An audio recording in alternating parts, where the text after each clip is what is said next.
What's up everyone, DCan here, thank you for tuning into the retro world. Today we're going to talk about Nintendo Labo. Is it worth it? Let's find out.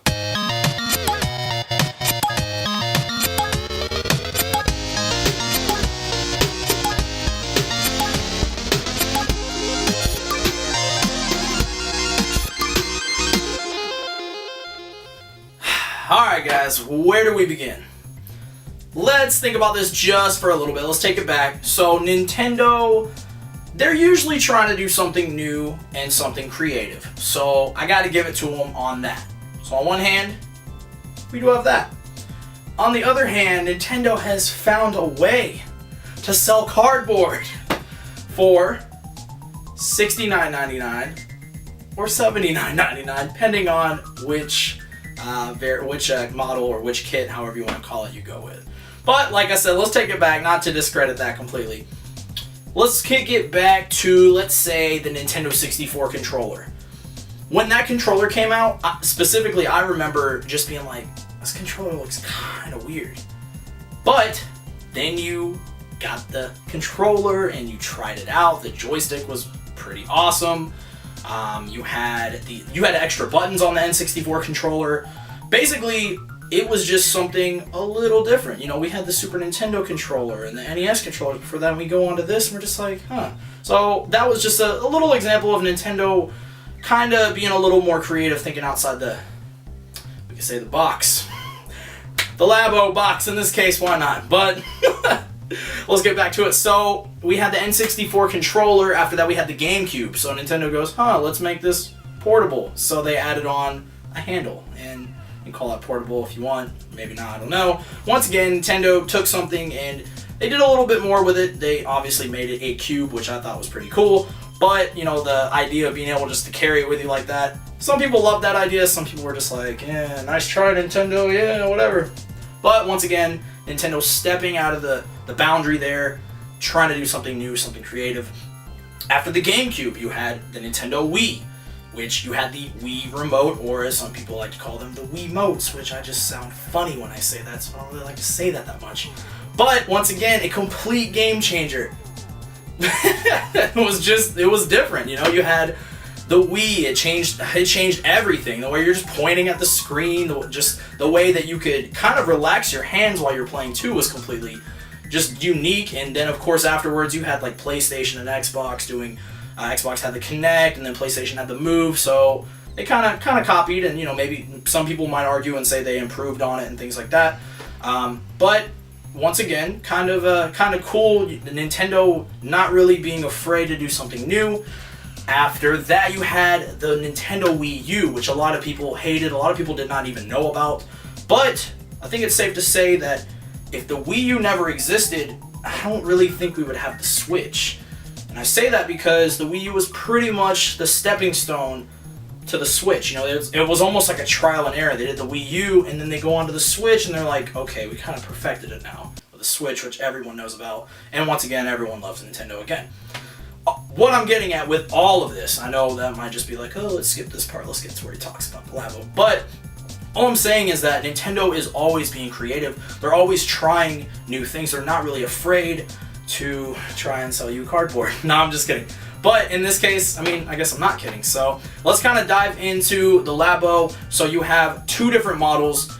The first one I'm going to go over with you is the robot kit.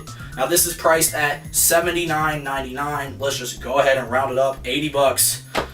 Once again, you are buying cardboard, but it's not about the cardboard, it's about what you can do with it. So basically, put it all together and you create, it's like a backpack, and you create like a visor, and of course it comes with the game.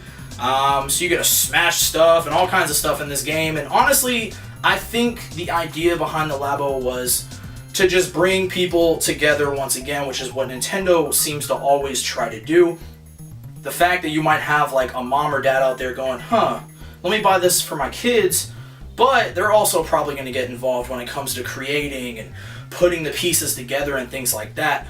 So because of that alone, I would say that yes, it could definitely be worth the price of $79.99. If that's you know, if it's worth it to you. It might not be something cool for everyone at the end of the day, but the fact that Nintendo is doing this and they're trying new things once again, who knows, maybe in a year or so, maybe, I don't really think this would happen, but maybe PlayStation or Xbox might have their own versions of this. They might go, we can make some money off of that, why not try it out? So that's the robot kit is one of the variations you can get. The other one is a little bit cheaper. It's $69.99. Let's just go ahead and round it up to $70. And that is the variety kit. Now, the variety kit includes 2 Toy-Con RC cars. You get a fishing rod as well.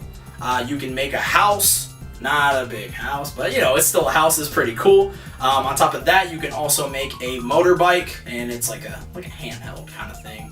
You'll see. And then, of course, on top of that, you can also do a piano. So, the fact that you get, you know, like it says, a variety of different things, a lot of cool little activities. I think it would be a good idea for, you know, like a family gift, maybe like a Christmas present or something like that. But not even that, just anybody who's genuinely interested in becoming more hands-on, maybe learning a thing or two. The actual software does kind of teach you a little bit of the mechanics behind it and things like that. So not only are you getting to create this, you know, whatever you end up making and having fun with it at the end, but you are gonna learn something through the process. So, you know, a little bit on the educational side. Really the only downside anybody is probably going to say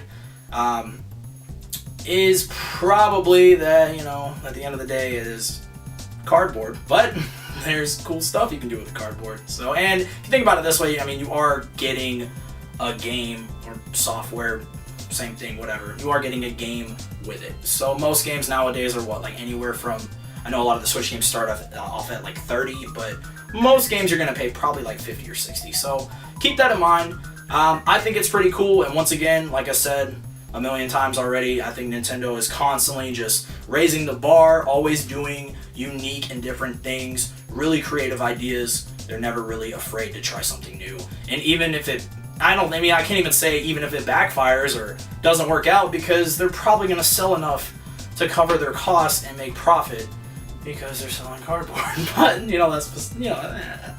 Anyways, guys, that's pretty much it for today. I just wanted to give you guys a little review on that, and hopefully you liked the video. If you did, please thumbs up, drop a comment, subscribe, blah, blah, blah, blah, blah. Y'all have a great day, great night, whenever. Peace.